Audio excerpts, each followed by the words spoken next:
Assalamu alaikum viewers, welcome to my channel Computer Made Easier. Today we will learn about for loops. Before we start our lecture, don't forget to subscribe my channel and press the bell icon so that you can receive new video notifications. Now let us start. For loop ये है, इसके अंदर थोड़ा सा है तो ये भी काउंटर कंट्रोल लूप ही, और ये एक से ज़्यादा स्टेटमेंट्स को जो है वो स्पेसिफाइड नंबर ऑफ़ टाइम्स के लिए एग्जीक्यूट कराता है। यानी आप जितनी दफ़ा आप एग्जीक्यूट कराना चाहते हैं, जो आपने लिमिट दी है, जो आपने कंडीशन लगाई है, उतना ही आप उसको एग्जीक्यूट जो है वो करवा सकते हैं। तो ये वाइल लूप और डू वाइल लूप से थोड़ा सा इसका तरीक़ाकार मुख्तलिफ है। वो ये है कि ये एक तो उनसे ज़्यादा फ्लेक्सिबल है, इसलिए ये आमतौर पर जो प्रोग्रामर्स होते हैं वो इसको ज़्यादा यूज़ करते हैं, उनके लिए इसको यूज़ करना जो है ज़्यादा ईजी होता है। इसका सिंटेक्स है, फॉर लिखेंगे, फॉर के बाद पैरेंथेसिस लगाएंगे और साथ में जो है वो हमने initialization, semicolon, condition, semicolon, increment या डिक्रीमेंट। तो इसमें जो आप देखें कि जब आपने वाइल लूप या डू वाइल लूप किया तो उसमें आपने क्या किया, इनिशियलाइजेशन अलग से थी, फिर उसके बाद आप वाइल या डू वाइल के अंदर कंडीशन लगाते थे, फिर इंक्रीमेंट या डिक्रीमेंट होता था। यहाँ पर यह है कि यहाँ पर ये वो तरीक़ेकार नहीं होगा, बल्कि हम क्या करेंगे, हमने फॉर लिखना है, फॉर के बाद हमने इनिशियलाइजेशन, कंडीशन, इंक्रीमेंट, डिक्रीमेंट, ये तीनों जो है वो आपके इकट्ठा आ जाएंगे। लेकिन इनिशियलाइजेशन के बाद आपको सेमीकोलन लगाना है, कंडीशन के बाद आपको सेमीकोलन लगाना है, और इंक्रीमेंट, डिक्रीमेंट जो है वो उसके बाद आपने इसको क्लोज कर देना है पैरेंथेसिस को। उसके बाद जो है आपने फिर नंबर ऑफ स्टेटमेंट्स, अगर आपकी कंडीशन ट्रू हो जाती है, फिर उसके बाद जितनी भी आपकी स्टेटमेंट्स होंगी, n नंबर ऑफ स्टेटमेंट्स तक आपकी वो एग्जीक्यूट हो सकती हैं, हो जाएंगी। अच्छा, इसका एक सिंटेक्स तो ये है। दूसरा सिंटेक्स ये है कि आप अगर चाहें, आप इनिशियलाइजेशन अगर अलग करवाते हैं, इंक्रीमेंट डिक्रीमेंट बाहर लिखते हैं फॉर लूप के, तो आप लिख सकते हैं, लेकिन आपको क्या करना पड़ेगा, आपको जो है वो फॉर लूप लिखना पड़ेगा। उसके बाद जो है वो सेमीकोलन स्टार्टिंग में भी और कंडीशन के एंडिंग में भी आपको सेमीकोलन जो है वो लगाना पड़ेगा। यानी कंडीशन का पैरेंथेसिस के अंदर होना लाजमन है, मस्ट है, लेकिन आपको स्टार्टिंग में भी सेमीकोलन लगाना होगा और एंडिंग में भी सेमीकोलन लगाना होगा। ये बिल्कुल वैसे ही है जैसे आपने जो है वो देखिए, यहाँ पर भी इनिशियलाइजेशन है, कंडीशन है, इंक्रीमेंट डिक्रीमेंट है, लेकिन आप ये देखेंगे सेमीकोलन आपका कंडीशन के स्टार्टिंग में भी है, एंडिंग में भी है। अगर आप फॉर लूप के अंदर कंडीशन इनिशियलाइजेशन नहीं लगाते, सिर्फ कंडीशन लगाते हैं, फिर उसके लिए आपको सेमीकोलन स्टार्टिंग में और एंडिंग में जो है वो देना पड़ेगा। इसका जो फ्लो चार्ट है, हमने इनिशियलाइजेशन करानी होती है, इनिशियलाइजेशन होगी पहले, इनिशियलाइजेशन के बाद क्या होगा, कंडीशन लगेगी। अगर वो कंडीशन चेक होगी, if the condition is true, फिर उसके बाद जो है वो लूप की बॉडी आ जाएगी, यानी जो आपकी स्टेटमेंट्स होंगी वो एग्जीक्यूट होंगी। देन उसके बाद इंक्रीमेंट या डिक्रीमेंट होगा और दोबारा से फिर कंडीशन चेक होगी। यानी वो क्या करेगा, आपका प्रोग्राम जो है इनिशियलाइजेशन के बाद कंडीशन के अंदर ही वो बार बार अपने आप को रिपीट करवाता रहेगा जब तक कि आपकी गिवन कंडीशन जो है वो ट्रू होगी। अगर आपकी गिवन कंडीशन जो है वो जैसे ही फॉल्स होगी तो आपका कंट्रोल जो है वो एग्जिट हो जाएगा, आपका प्रोग्राम जो है वो, आपका जो कंट्रोल है वो प्रोग्राम के बाहर आ जाएगा। यानी ये जस्ट आपकी इनिशियलाइजेशन भी एक तरह से एक ही दफ़ा होगी, जस्ट वंस होती है। उसके बाद कंडीशन ये है कि नंबर ऑफ आपकी जो है इटरेशंस पे डिपेंड करता है कि कंडीशन आपने क्या लगाई हुई है। वो इनिशियलाइजेशन से स्टार्ट करता है और कंडीशन तक जाएगा और बार बार जो है वो रिपीट कराता रहेगा। इसके लिए जो है वो थोड़ा सा एक एग्जांपल देख लेते हैं। इसमें जो है वो हमने as usual header files add की हैं, #include studio.h, #include conayo.h।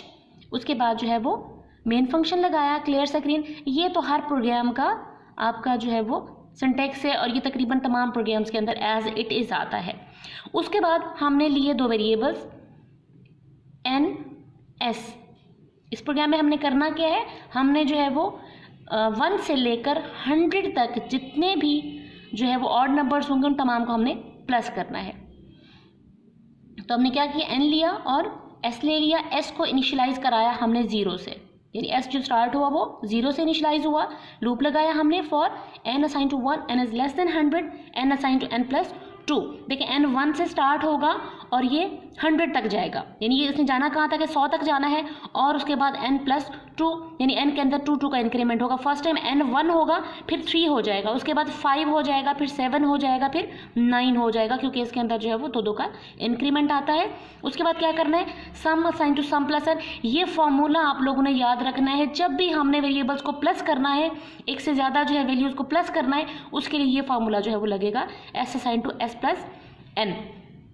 First time 0 + 1, ये 1 हो जाएगा, इसके अंदर 1 आ जाएगा, फिर एस एन जो है वो हमारे पास 3 हो जाएगा। नेक्स्ट टाइम जब आएंगे, जब दूसरी दफ़ा लूप चलेगा, n 3 होगा तो ये 1 होगा, 1 + 3 4 हो जाएगा। अब s के अंदर 4 पड़ा है, उसके बाद जो है ये 5 हो जाएगा, तो ये 4 + 5 9 हो जाएगा। इसी तरीके से ये जो है जितने भी आपके नंबर्स ऑड नंबर्स होंगे उन तमाम को जो है ये प्लस कराता रहेगा। उसके बाद जो है वो एंड में क्या करेंगे, एंड में जो है वो हमने वो जो सम निकाला था, s निकाला था, उस s वेरिएबल को हमने यहाँ पर आकर प्रिंट करा देना है।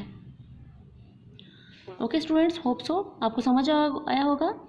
अल्लाह हाफिज़।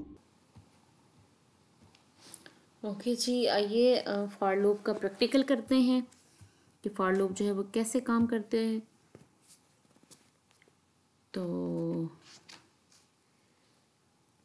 वेरिएबल ले लेते हैं हम, सपोज n ले रहे हैं, और उसके बाद हमने यहाँ लिखना है for फॉर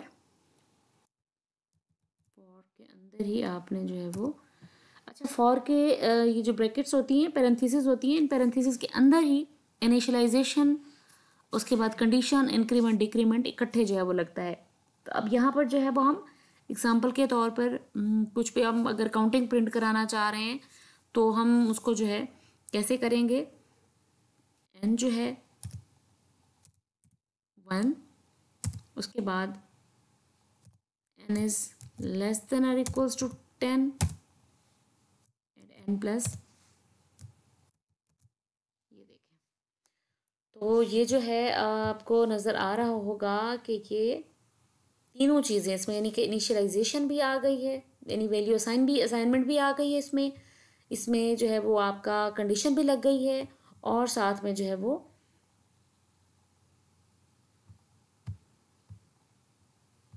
ठीक हो गया, कंडीशन भी लग गई और साथ में इंक्रीमेंट और डिक्रीमेंट में आपका साथ के साथ आ गया, यानी कि असाइनमेंट हो गई, उसके बाद कंडीशन और उसके बाद इंक्रीमेंट या डिक्रीमेंट। तो इसकी जो पार्ट्स हैं दोनों ये ऑप्शनल हैं। आप इनिशियलाइजेशन जो है, असाइनमेंट जो है ऊपर भी करा सकते हैं, उसके बाद जो है इंक्रीमेंट जो है या डिक्रीमेंट ऑपरेटर है तो उसे बाहर भी आप ला सकते हैं, पैरेंथेसिस के बाहर, लेकिन आपको ये सेमीकोलन और उसके बाद ये कंडीशन ये आपको इधर ही लगानी पड़ेगी, और एंड में सेमीकोलन भी आपका ये वाला इधर ही लगाना पड़ेगा फॉर लूप के अंदर।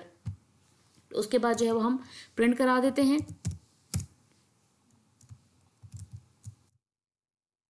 एन को। तो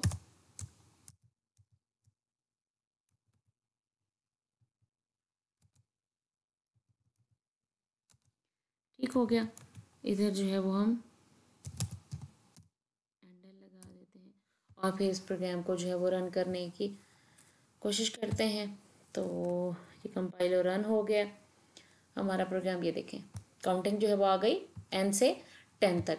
इसको थोड़ा सा अमेंडमेंट करके देख लेते हैं कि अगर यही इनिशियलाइजेशन जो है हमने जो वैल्यू साइन कराई है, ये वैल्यू हम इसको यहीं पर, ये देखें n को इधर ही इनिशियलाइज करा दिया है हमने, और n is less then 10, n plus plus ये जो हमारे पास है प्लस प्लस, इसको हम यहाँ से उठा के उसके बाद हम यहाँ ले आते हैं और फिर हम इसको देखते हैं कि ये कैसे काम करता है। ठीक हो गया, इधर जो है फिर हम इसको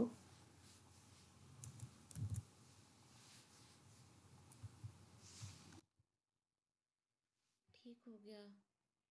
तो अब यहाँ पर आप देखें कि ये चीज़, ये वाला जो पार्ट है इसका ये एज इट इज़ रहेगा, और फिर उसके बाद जो है वो हम इसको सेमीकोलन, ठीक हो गया। तो फिर इसको जो है वो चेक करते हैं। ये देखें कोडिंग जो है वो आपकी 1 से 10 तक प्रिंट हो गई है। जस्ट हमने क्या किया है, जस्ट हमने चेंज ये किया है कि इनिशियलाइजेशन पहले ही करा दी है और उसके बाद इंक्रीमेंट डिक्रीमेंट इंक्रीमेंट जो है वो हम नीचे ले आए हैं। और बाकी इसका ये वाला पार्ट एज इट इज़ रहेगा। कंडीशन से पहले सेमी कॉलन लगेगी और कंडीशन के बाद भी सेमी कॉलन लगेगी, but with in the parenthesis. Parenthesis के बाहर जो है वो आप नहीं लगाएंगे, ये इसके अंदर आएगा। चाहें तो आप, इसमें सहूलत है ज़रा, ये शॉर्ट फॉर्म में यूँ हो जाता है, ईजी यूँ है कि इसके यहीं पर ही हम ये वाला जो पार्ट है इसका, ये वाला सारे को उठा के आप इधर ला सकते हैं, ठीक है। और उसके बाद जो है इसका जो ये वाला पार्ट है,